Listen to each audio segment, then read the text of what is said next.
Hi guys, welcome to I dream. నేను మీ చాణక్య.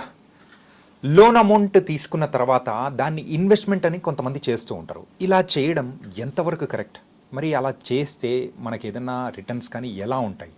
అలా చేసిన తర్వాత ఒకవేళ మిస్టేక్గా ఏదైనా రాంగ్ జరిగిందంటే దాన్ని నుంచి ఎలా తప్పించుకోవాలి?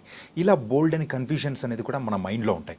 మరి వీటన్నిటికీ కూడా మనకైతే మంచి అడ్వైజెస్ ఇవ్వడానికి మన ఫైనాన్షియల్ అడ్వైజర్ విజయ్ కర్ణం గారు ఉన్నారు. మరి ఆయన అడిగి తెలుసుకుందాం. Hi sir. హలో అండి. సార్, లోన్ అమౌంట్ తీసుకొని కూడా చాలామంది ఇన్వెస్ట్మెంట్ చేస్తూ ఉంటారు. సో కొంతమంది అయితే పర్సనల్ లోన్స్ అని కానీ వేరే లోన్స్ కానీ ఇలాంటి లోన్ తీసుకొని ఇలా చేయడం వల్ల ఎంతవరకు కరెక్ట్ అంటారు?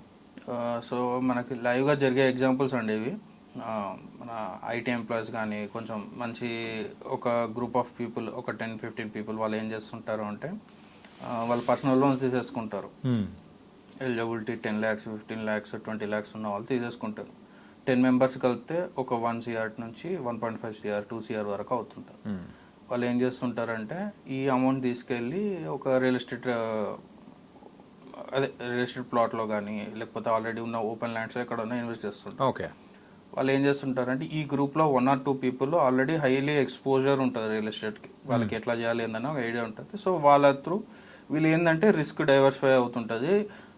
10 మంది ఒకటేసారి మునగాం కదా, అట్లీస్ట్ కొంచెమన్నా రిస్క్ ఉంటుంది, రిటర్న్స్ కూడా మంచిగా ఉంటాయి. మన హైదరాబాద్ ఇట్లా హ్యాపెనింగ్ సిటీ, ఇండియా వైడ్గా చూసుకుంటే మంచి రియల్ ఎస్టేట్ గ్రోత్ ఉన్నది హైదరాబాద్లో అనేసి చేస్తుంటారు.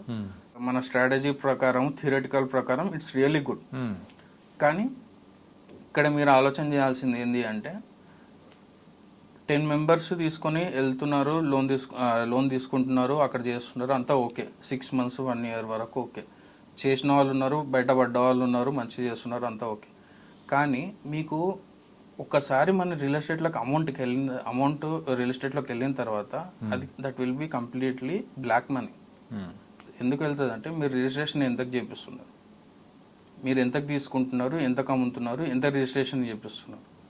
సో ఆ డిఫరెన్స్ అమౌంట్ మీరు ఒకవేళ రిటర్న్స్ వచ్చినా కానీ అది మళ్ళీ మీరు డైరెక్ట్ అకౌంట్లోకి వేసుకోగలుగుతారా, ఇవన్నీ కన్సిడర్ చేయాల్సి వస్తుంది. సపోజ్ వివత్సంగా రిటర్న్స్ వచ్చేసినా కూడా మీరు అంత అమౌంట్ మీరు అకౌంట్లోకి వేసుకోలేరు. మళ్ళీ ఒక 5-6 people దగ్గర చూసుకొని అదంతా మేనేజ్ చేయాల్సి వస్తుంది. సో ఇంత రిస్క్ తీసుకొని చేయడం అవసరమా? ఫస్ట్ థింగ్ అదే ఆలోచన చేయాలి. సెకండ్ థింగ్, ఎప్పుడైనా సరే మనం లోన్ తీసుకొని ఇన్వెస్ట్మెంట్ చేయాలి అనుకుంటే మనం లోన్ ఎంత ఇంట్రెస్ట్కి తీసుకుంటున్నాం ఫస్ట్ థింగ్ మనం కన్సిడర్ చేయాలి. సెకండ్ థింగ్, అక్కడ సైడ్ రిస్క్ ఎంత ఉంది, ఇన్వెస్ట్ చేసే దగ్గర రిస్క్ ఎంత ఉంది, ఎంత రిటర్న్స్ వచ్చే ఛాన్సెస్ ఉన్నాయి. ఓకే. ఇప్పుడు సపోజ్ మీ పర్సనల్ లోన్ 10%, 12% తీసుకున్నారు అనుకుందాం. మీకు ఆ రిస్క్ తీసుకున్న ఒక 20-25% వస్తుంది అనుకుందాం. రిస్క్ ఉంది. ఆ రిస్క్ని బ్యాలెన్స్ చేసేటట్లు మీకు ఫినాన్షియల్ ప్లానింగ్ ఆల్రెడీ స్ట్రాంగ్ ఉంది, మీకు ఎమర్జెన్సీ ఫండ్ ఉంది, లాంగ్ టర్మ్ ఇన్వెస్ట్మెంట్ ఉంది, అదంతా ఉంది. అదే ఒక కేటగిరీ సేఫ్టీ నెట్తో చేస్తుంటారు. ఇంకో కేటగిరీ ఏముంటుంది, అసలు ఏం తెలియకుండా సరే ఇప్పటికైతే చేసేద్దాము, తర్వాత అనుకుంటారు. ఆ రిస్క్ మాత్రం ఎప్పుడు చేయొద్దు. ఓకే. ఓకే. సెకండ్ థింగ్, మీరు జాబ్ చేస్తున్నారు, this will be your side business, full time business కాదు. దాని లిమిటేషన్స్ కూడా మీరు చూసుకోవాలి. ఓకే. మీరు ఎప్పుడంటే అప్పుడు పోయి మీరు దాన్ని చూసుకోలేరు. ఆ బిజినెస్ ఇదే కాదు, ఫ్రాంచైజీస్ కూడా తీసుకుంటారు చాలామంది. కేఎఫ్సి కానీ మెక్డీ కానీ ఫ్రాంచైజీ తీసుకుంటుండే. బ్యాలెన్స్ చేస్తున్నారా లేదా, మీకు స్ట్రెస్ పెరిగిపోతుందా లేదా, మీకు ఇదంతా అవసరం లేదు అనుకుంటే మీరు ఆ తీసుకున్న అమౌంట్, లోన్ తీసుకున్న అమౌంట్ మీరు ఇన్వెస్ట్మెంట్ మ్యూచువల్ ఫండ్లో చేయమని చెప్తారు చాలామంది. కానీ అది నేను వద్దని చెప్తాను. ఎందుకు అంటే మీకు వచ్చే ఇంట్రెస్ట్ మాత్రం పక్కా 12% ఉంటుంది పర్సనల్ లోన్ మీద. కానీ మీకు రేట్ ఆఫ్ రిటర్న్ వచ్చేది 5 years తర్వాత వస్తుంది. మ్యాచ్ అవ్వదు అక్కడ. సో మీరు ఎస్ఐపీస్ చేసుకోండి బెటర్. మీకు అంత ఇంట్రెస్ట్ ఉంది ఇన్వెస్ట్మెంట్స్ చేయాలనుకుంటే ఎస్ఐపీస్ చేసుకోండి. కానీ లోన్ తీసుకొని ఇన్వెస్ట్ మాత్రం ఎప్పుడు చేయొద్దు అని చెప్తాను నేను. ఓకే. మీకు ఇంతకుముందు నేను చెప్పినట్టు ఒక క్లయింట్ వచ్చారు. వాళ్ళు ఏం చెప్తున్నారు అంటే మాకు రెసిడెన్షియల్ ప్రాపర్టీస్ ఉన్నాయి చాలా, మీ వీడియోస్ అవన్నీ చూసాం, మీతో మాట్లాడడం అంతా మాకు నచ్చింది, మ్యూచువల్ ఫండ్స్ గురించి తెలిసింది, దీనిలోకి రావాలనుకుంటున్నాము, మాకు మంత్లీ ఇన్కమ్ ఉంది, అంత ఓకే, ఫినాన్షియల్ ప్లానింగ్ అంతా స్ట్రాంగ్ ఉంది. కానీ మా బాబు ఎడ్యుకేషన్ అయ్యే టైంకి నేను ఇప్పుడు ఏదో పెట్టే అమౌంట్ నాకు రిటర్న్స్ రావాలి, ఆ అమౌంట్తో అతను అబ్రాడ్లో చదివిద్దాం అనుకుంటున్నాను అనేసి అన్నాడు. ఓకే అండి, వెళ్ళాను కూడా. ఈ అమౌంట్ ఎట్లా తీసుకుంటారంటే ఇల్లు అమ్మేసి అమౌంట్ తీసుకొస్తాను అని చెప్పారు. సో నేను అన్నాను, ఇది అసలు కరెక్ట్ స్ట్రాటజీ కాదండి. ఎందుకు కరెక్ట్ కాదా అంటున్నానంటే ఆ అమౌంట్ మీరు ఇక్కడ తీసుకొస్తే అది బ్లాక్ టు వైట్ అవుతుంది, అంటే బ్లాక్ మనీ అవుతుంది అది కంప్లీట్గా. ఓకే, మీరు ఎంత కమ్ముతున్నారు, ఎంత, ఇదంతా పెద్ద హెడేక్ అండి ఇది మీకు. ఇప్పుడు కొంచెం రిస్కీ ప్రాసెస్ అని అనుకోవచ్చు. Risky process. ఈ రోజు కాకపోయినా ఒక 2-3 years తర్వాత మీకు ఎఫెక్ట్ పడుతుంది. సో మీకు ఏదైతే మంత్లీ ఇన్కమ్ ఉందో అక్కడ నుంచి ప్లాన్ చేసుకోండి, లేదా నుంచి దాని నుంచి వచ్చే ఇన్కమ్ ఉంటుంది, రెసిడెన్షియల్ ప్రాపర్టీస్ నుంచి వచ్చే ఇన్కమ్ ఉంటుంది కదా, దాని నుంచి ఎస్ఐపీస్ చేసుకోండి.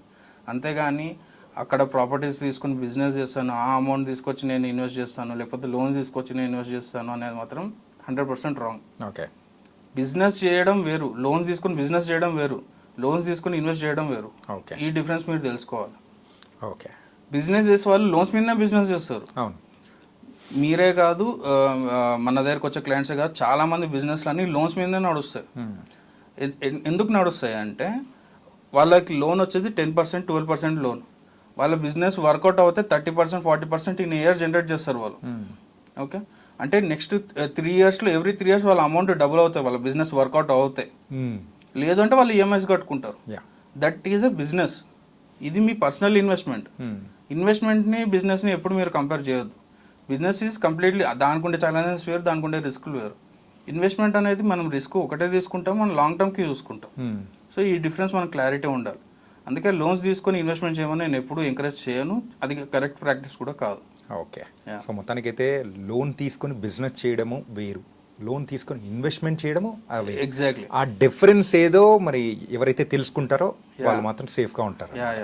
So it was very very nice sir. మొత్తానికైతే మీరు చెప్పిన ఇదైతే ఖచ్చితంగా మనం పాటించాలని అనుకుంటున్నాం.